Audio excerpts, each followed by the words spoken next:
Olá, crianças, tudo bem? Vamos para a nossa escola dominical? E hoje, neste domingo, terceiro domingo de setembro, comemoramos o dia da escola dominical. Olha que máximo a gente poder comemorar e saber que a escola dominical não parou mesmo estando online. Nós temos as nossas dificuldades, nós sabemos que a limitação do online é muito grande, porém, nós não paramos de aprender do Senhor. E hoje nós vamos estar contando uma história de Esdras que é tão legal, não é? Mas vamos relembrar também Oséias. Oséias, capítulo 6, versículo 3, que diz assim: Conheçamos e prossigamos em conhecer ao Senhor. Conheçamos e prossigamos em conhecer ao Senhor. Que possamos fazer isso a cada domingo. Então vamos lá? Vamos para a nossa história? Vem comigo que nós vamos terminar o livro de Esdras hoje. Então, crianças, até aqui, quem tem sido mencionado são outros nomes e o nome do livro é o livro de Esdras. Mas é a partir do capítulo 7 que Esdras realmente entra nessa história. Foi ele que escreveu o livro, mas ele entra no retorno para Jerusalém a partir do capítulo 7. Vamos lá descobrir como é que vai ser isso? Então, vamos descobrir como é que o Esdras entra nessa história. Então, crianças, Esdras era um escriba, um sacerdote que vivia lá na Babilônia, no Império Persa, durante o reinado do rei Artaxerxes. O rei deu a Esdras uma carta permitindo que ele voltasse para Jerusalém para ensinar a lei do Senhor e nomear também pessoas para trabalhar como juízes naquela terra. O rei confiou também a ele ouro e prata para usar, para restituir a adoração e refazer utensílios que não tinham sido ainda restituídos ao templo do Senhor. E Esdras trouxe consigo os pergaminhos, os quais estavam escritos a lei de Deus, e dedicou a sua vida a ensinar e a viver como Deus queria. Lembra do nosso texto? Porque Esdras tinha disposto o coração para buscar a lei do Senhor, para cumprir, para ensinar em Israel seus estatutos e os seus juízos. Esdras 7:10. Assim, Esdras saiu da Babilônia para seguir até Jerusalém. Um grande grupo de pessoas foi junto com ele. Reuniram-se no canal de Aava. Embora tenha sido uma grande multidão e houvessem sacerdotes na multidão, não haviam levitas. E ele precisava de levitas para ajudá-lo na volta para cuidar do templo de Jerusalém. E ele precisava de pessoas que fossem para ensinar a lei do Senhor. Vamos ver como é que ele vai conseguir levitas para essa tarefa? Então, Esdras enviou um grupo de líderes com uma mensagem para Ido, líder dos levitas, que morava em Casfia, pedindo-lhe ajuda. Por favor, vem me ajudar a ensinar a palavra do Senhor. E esse homem, será que ele vai lá? Será que ele vai largar tudo e ir atrás do pedido de Esdras? Ele mesmo não foi, mas 38 levitas atenderam ao apelo de Esdras e se juntaram e retornaram para Jerusalém, acompanhados por 220 servos do templo. Uhul! Agora vai! Agora eles vão deixar o templo do Senhor arrumadinho. O louvor ao Senhor, a adoração ao Senhor vai dar tudo certo. E além do mais, além do mais, havia também o ouro e a prata que o rei havia dado para poder levar para o templo de Jerusalém. Esdras escolheu 12 sacerdotes, pesou o ouro, a prata, os utensílios que o rei havia dado e disse que eles eram responsáveis. Eles guardariam 850 talentos, 29 toneladas de tesouro, uma verdadeira fortuna. Mas eles aceitaram o desafio. E com isso, na viagem, poderiam ser roubados no meio do caminho. Ai, ai, ai. Será que isso vai dar certo? É claro que vai dar certo, porque eles não confiavam em nenhum exército, nem nenhum rei para protegê-los, e sim confiavam no Senhor. Esdras pediu a todos que jejuassem e orassem por uma viagem segura até Jerusalém. Ele não queria pedir ao rei uma escolta, ele sabia que Deus iria protegê-los, e a caravana partiu até Jerusalém com essa valiosa carga, somente na graça do Senhor, e foram atendidos. Nenhum ladrão os abordou no meio do caminho. A viagem durou 4 meses, mas Deus protegeu eles o tempo todo. E eles estavam confiantes de que nada de mal iria acontecer e realmente seguiram viagem com muita tranquilidade.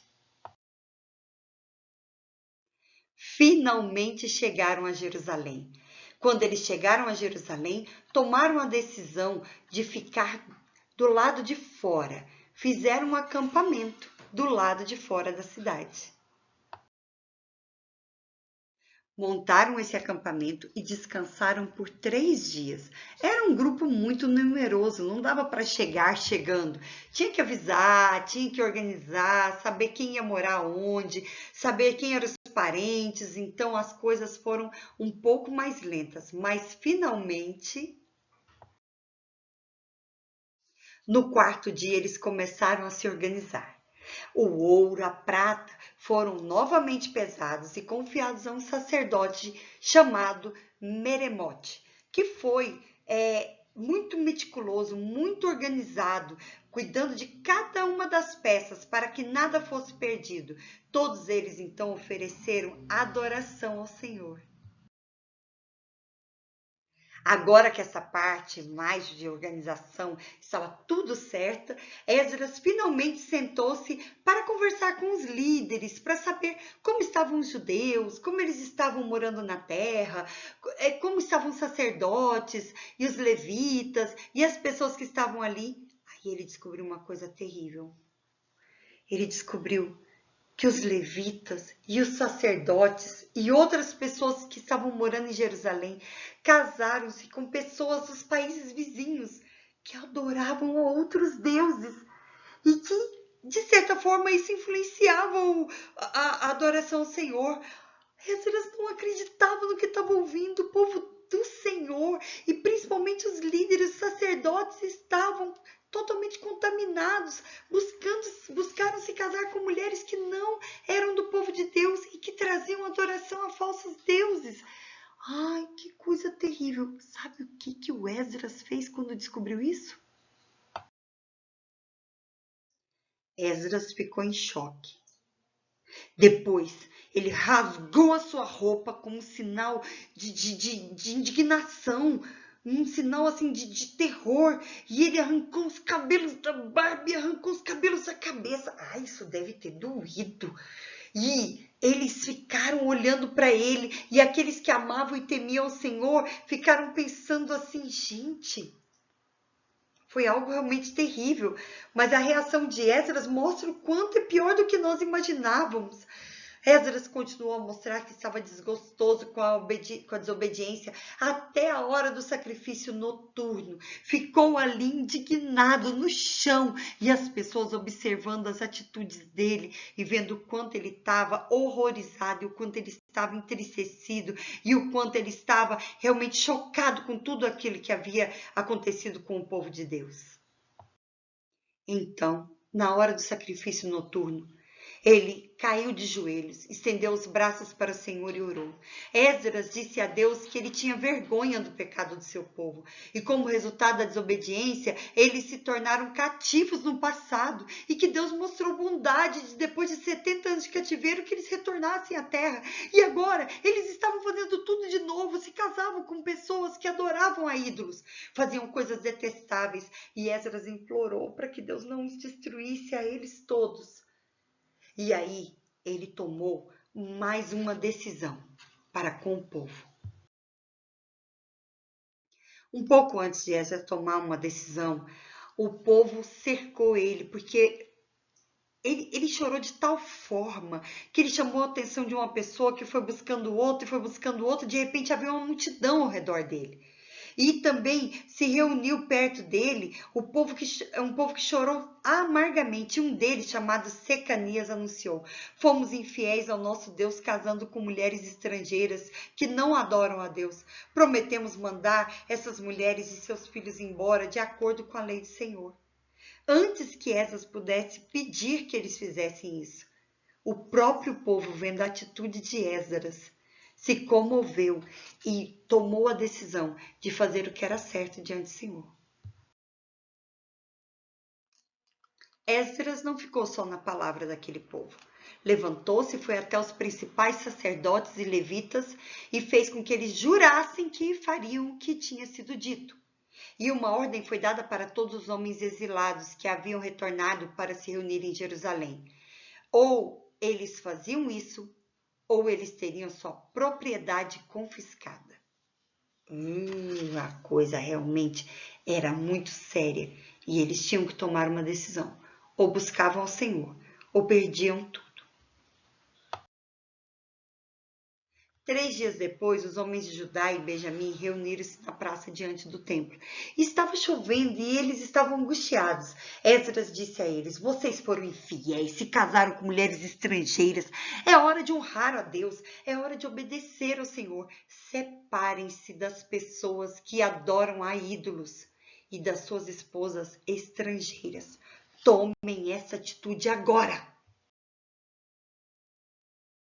O povo tinha voltado há pouco tempo do cativeiro. Sabia que Deus iria castigá-los se eles não tomassem a atitude certa. Então eles responderam: você está certo, devemos fazer o que você diz, mas precisamos de tempo para resolver a nossa vida, acertar a nossa vida com Deus. Aqueles que se casaram com mulheres estrangeiras concordaram em comparecer diante de juízes e anciãos onde eles viviam para que os seus casos fossem julgados. Apenas poucas pessoas se opuseram a isso. Crianças, que situação difícil. Estamos falando de mulheres, de filhos. Eles não deveriam ter feito. É uma decisão muito séria o casamento, sabia? O casamento é uma decisão tão séria que eu considero a segunda decisão mais séria, além da decisão de realmente viver para o Senhor. Porque você decide viver para o Senhor, mas se junta uma pessoa que tem a ideia oposta. Aí Esdras selecionou homens que eram chefes de família, e no primeiro dia do 10º mês, eles se sentaram para investigar caso a caso. E o primeiro dia do mês, cada caso foram ouvidos, e foram 112 casos ao todo, contando que haviam se casado com mulheres que não eram do povo de Deus. Que triste. Que cena, não é mesmo? Essas mulheres tiveram que voltar para a casa de seus pais. Eles tiveram que separar famílias. E olha aqui, é uma história muito difícil de ser contada. Porque hoje a gente fala assim, família é tudo. Mas era uma família cujas esposas levavam seus esposos a buscar outros ídolos, outros deuses. E Esdras não permitiu que isso continuasse. Foi uma situação muito dramática, muito triste, mas ocorreu no povo de Deus. E eles tiveram que abandonar as suas esposas. Tiveram que pedir perdão para Deus no templo. É uma história que nos faz pensar sobre, eu volto a falar, sobre a questão do casamento. Casar-se com a pessoa errada dá tudo errado.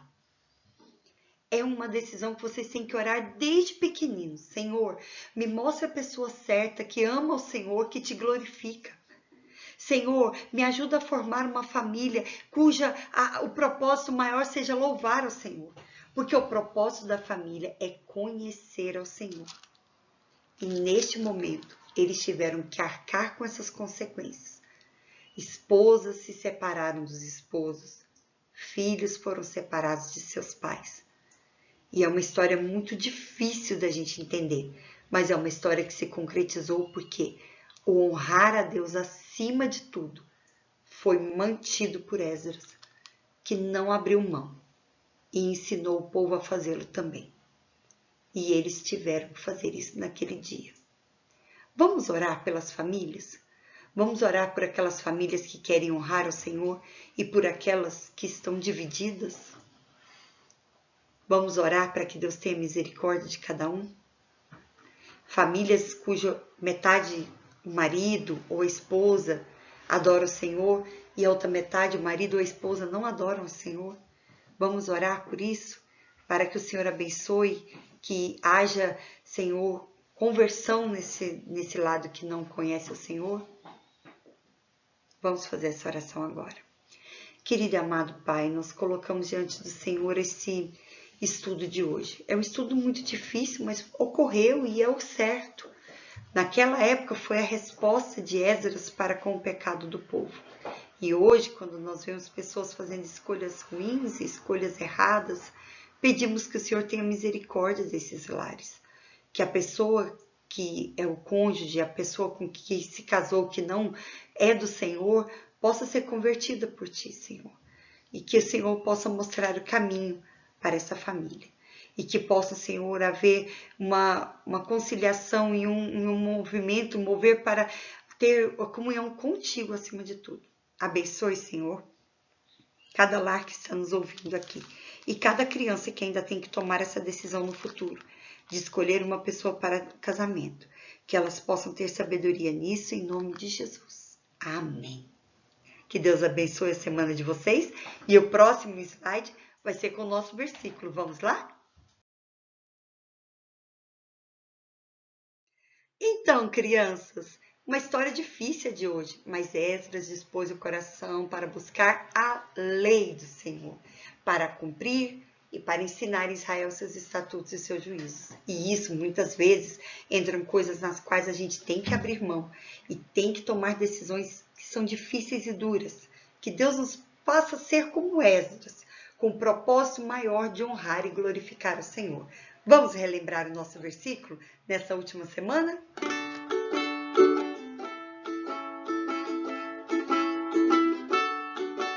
Porque Esdras tinha disposto o coração para buscar a lei do Senhor.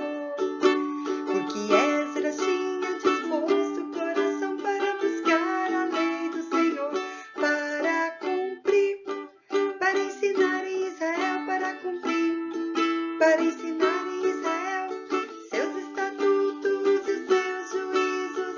Esdras 7:10, para cumprir, para ensinar em Israel, para cumprir, para ensinar em Israel seus estatutos e seus juízos. Esdras 7:10, Esdras 7:10, Esdras 7:10. Que Deus nos faça dispostos a buscar o Senhor, cumprir sua lei e ensinar para a glória dele. Beijos! Até a próxima!